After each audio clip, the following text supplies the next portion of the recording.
अपने ग्वाल बालों के साथ एक बगीचे में टहलने के लिए गए हुए हैं।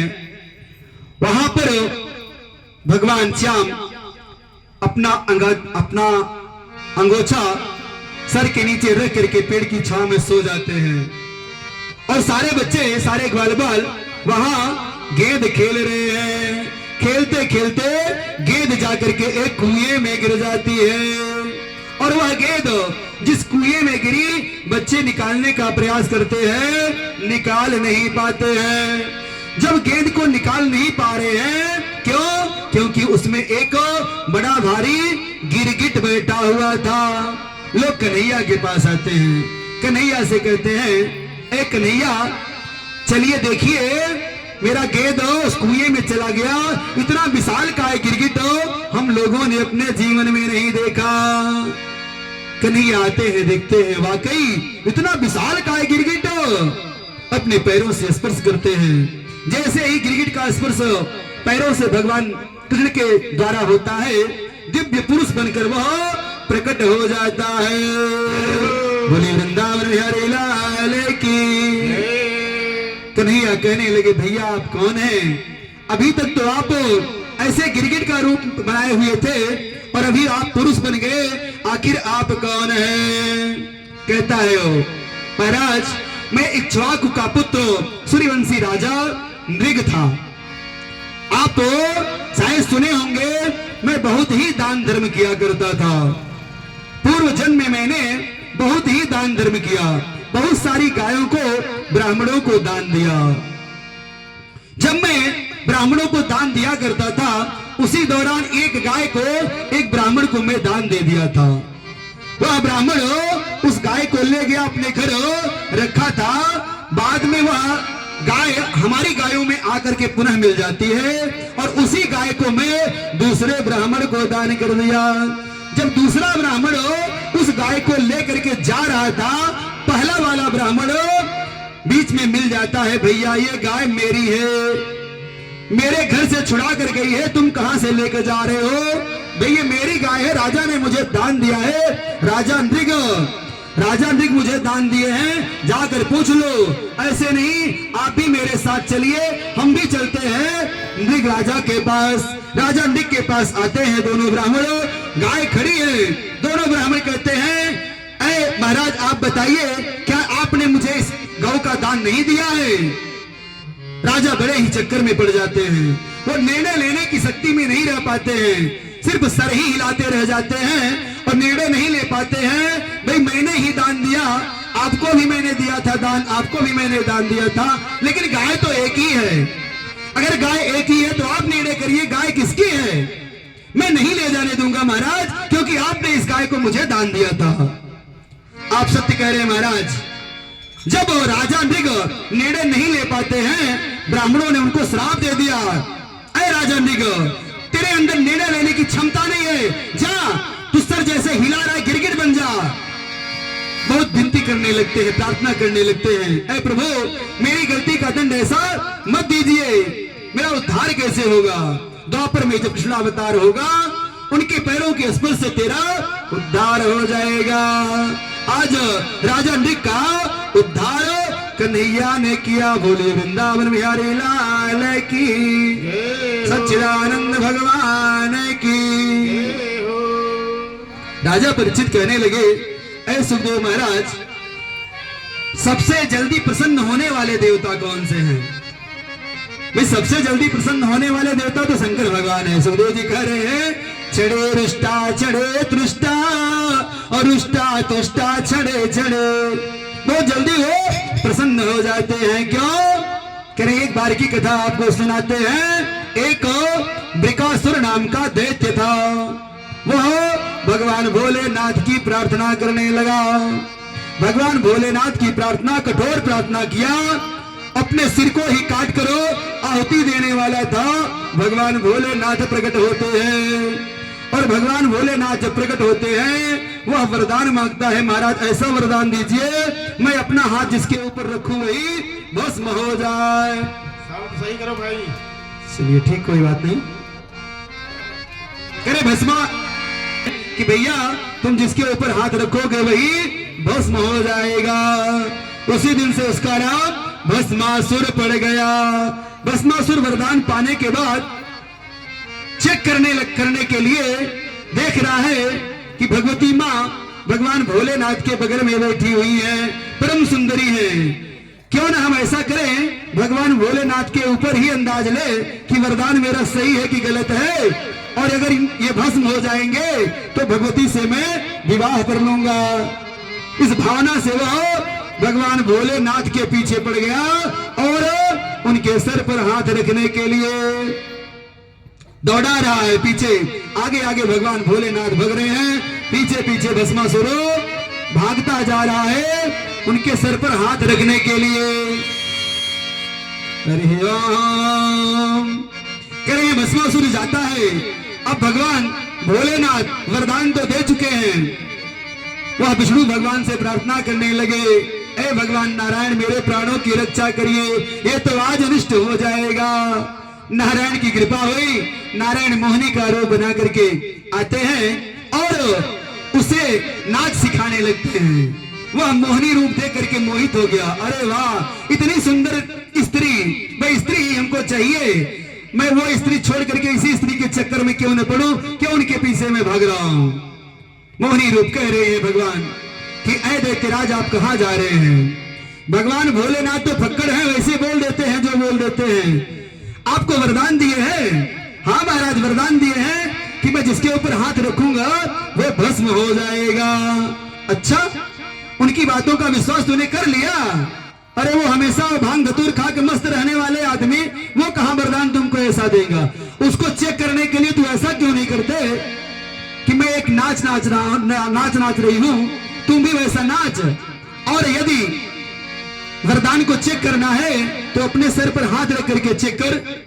नचवाते हैं मोहिनी रूप में और अंत में वह भस्मासुर अपने ऊपर हाथ रखता है, अंत में वह भस्मासुर वही भस्म हो जाता है। नारायण की कृपा से किसी प्रकार से भगवान भोलेनाथ का प्राणों की रक्षा हुई। भगवान भोलेनाथ कभी सोचते नहीं और वरदान दे देते हैं, आगे जो होगा देखा जाएगा। ऐसे ही एक बार अर्जुन द्वारिका में जा पहुंचे और प्रभु के सामने अचानक उस समय एक ब्राह्मण अपने मरे हुए बेटे को लेकर के आता है और वह ब्राह्मण कहने लगा राजा के पाप से ही प्रजा दुखी होती है, ये आप ही लोगों का पाप है जिसकी वजह से मेरा पैदा होते ही बच्चा बार बार मर जा रहा है। इस बात को सुन करके धीरे धीरे अर्जुन को क्रोध आ जाता है। अर्जुन कहते हैं मेरे नारायण मेरे सखा कृष्ण कन्हैया को ऐसा तुम कह रहे हो, मेरे रहते मैं आज वचन देता हूं अब की बार तुम्हारा जो बालक होगा मैं उसके प्राणों की रक्षा करूंगा। अर्जुन संकल्प करते हैं यदि मैं ऐसा नहीं कर पाया तो स्वयं चिता लगा करके वहां पर अपने प्राणों को त्याग दूंगा। अर्जुन के द्वारा इस प्रकार से संकल्प करने के बाद अब की बार जब ब्राह्मण को पुत्र होता है अर्जुन अपने बाणों से उसके घर को आच्छादित कर देते हैं, ढक देते हैं और कवच जैसा बना देते हैं। लेकिन अब की बार जब पुत्र हुआ, हर बार तो पुत्र मर जाता था, कम से कम शरीर उनके पास रहती थी। अब की बार जब पुत्र पैदा हुआ तो वह पुत्र देह शरीर सशरीर आकाश मार्ग में उड़ गया और अर्जुन देखते रहे, कुछ कर नहीं पाए। ब्राह्मण देवता रोने लगा और अर्जुन से कहने लगा अर्जुन अब बताइए आपका संकल्प कहां गया, कहां गई आपकी गांडीव, कहां गया आपकी तपस्या, आप क्यों नहीं बचा पाए मेरे बेटे को। तुम भी वैसे हो, तुम्हारा कन्हैया भी वैसा ही है।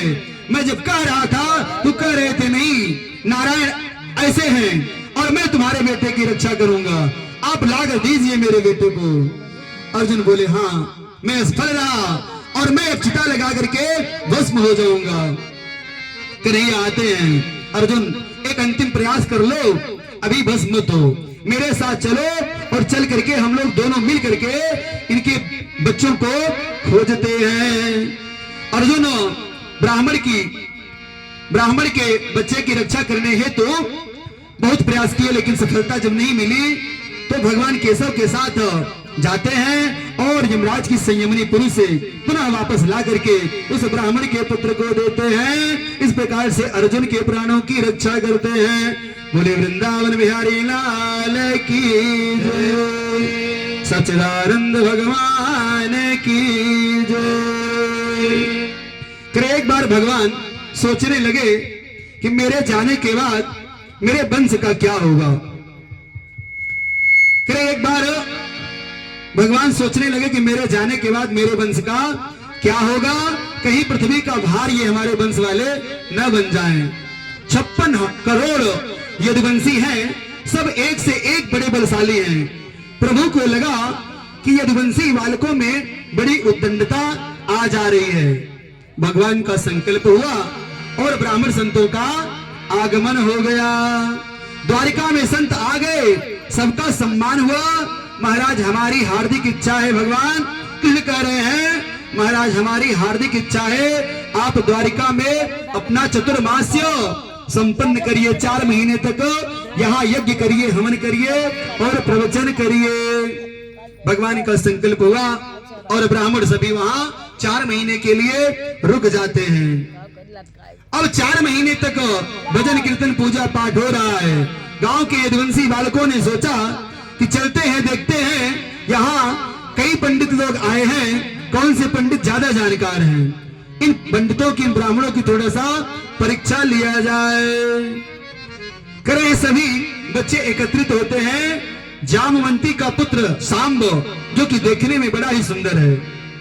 जामवंती का पुत्र सांब बहुत सुंदर है। उसे साड़ी वाड़ी पहना करके खूब बढ़िया से घूंघट निकाल करके पेट में कपड़े उपड़े बांध करके ऐसा रूप बनाया कि जैसे मानो कोई गर्भवती महिला हो। सारे लोग उस सांब को लेकर के उस यज्ञशाला के पास पहुंचे और सभी ब्राह्मणों से कहने लगे, ए ब्राह्मणों, आप बताइए, हमारे भाभी गर्भ से हैं, आखिर मेरी भाभी को अब की बार लड़का होगा या लड़की होगी। सारे ब्राह्मण बच्चों को समझाने लगे, बेटा हम लोग ब्राह्मण हैं, पंडित जी हैं, पूजा पाठ करते हैं, ये सब बातें नहीं बताते हैं, जाओ यहां से चले जाओ। बच्चे उद्दंड, महाराज आपको आ ही नहीं रहा है, बताएंगे क्या? भाई आप में कोई विद्वान हो, कोई बता सके कि हमारे भाभी को अब की बार क्या होगा। जब बच्चे अपमान करने लगे ब्राह्मणों का, दुर्वासा ऋषि से नहीं रहा गया। दुर्वासा ऋषि बोले, बेटा इधर आओ, हम बताते हैं तुम्हारे भाभी को क्या होगा। अच्छा बाबा, हाँ बताइए, मेरे भाभी को अब की बार क्या होगा।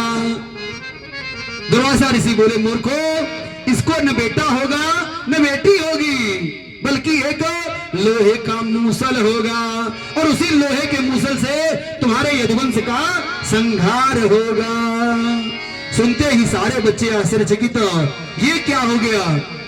थोड़ा दूर ले जाते हैं, सांब के कपड़ों को छोड़ा जाता है, उन कपड़ों के बीच से एक लोहे का मूसल गिरता है।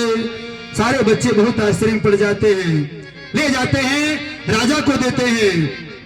करे उस मूसल को ले जाकर के राजा उग्रसेन को देते हैं। राजा उग्रसेन कहते हैं, इस बात को कन्हैया से मत बताना, क्योंकि वो सदैव ब्राह्मणों का हित चाहते हैं और ब्राह्मणों का सम्मान करते हैं। यदि उनको पता चलेगा तुम लोगों ने ऐसी उद्दंडता ब्राह्मणों के साथ जाकर के किया तो तुम्हें दंड देंगे। राजा उग्रसेन उस मूसल को पिसवा डालते हैं। उस मूसल को रगड़वा करके, पिसवा करके छोटे छोटे टुकड़े कर देते हैं।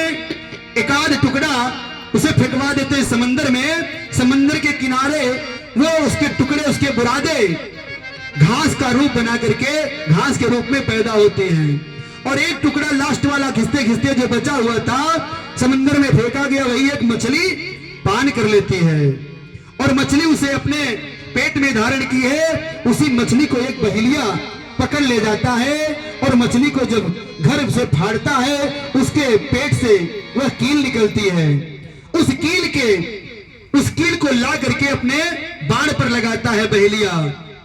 कह रहे हैं धीरे धीरे समय बीतता गया और यदुवंशी लोग उस समंदर के किनारे पहुंचे, आपस में झगड़ा करने लगे, मार करने लगे। उसी एरका घास को उपाड़ करके वहां से तोड़ करके उसी एर का घास से मार करते हुए यदुवंशियों का नाश हो गया। कह रहे हैं इतना ही नहीं, जिस बाण पर उसके अग्रभाग में लगाया गया था वह मूसल का टूटा हुआ छोटा सा भाग, उसी से कन्हैया एक दिन पेड़ की कोटर में बैठे हुए हैं और कन्हैया के पैर लाल लाल ऐसे दिख रहे हैं कि बहेलिए को लगा कि मानो कोई पक्षी हो, कोई जानवर हो। ऐसा विचार करके बहेलिया तीर चला देता है और गोविंदो स्वधाम पर गमन कर जाते हैं। बोले वृंदावन बिहारी लाल की जय। सच्चिदानंद रूपाया विश्वोत्पत्त्यादि हेतवे तापत्र विनाशाय श्री कृष्णाय वयं नमः, श्री कृष्णाय वयं नमः। जीवन है अनमोल रे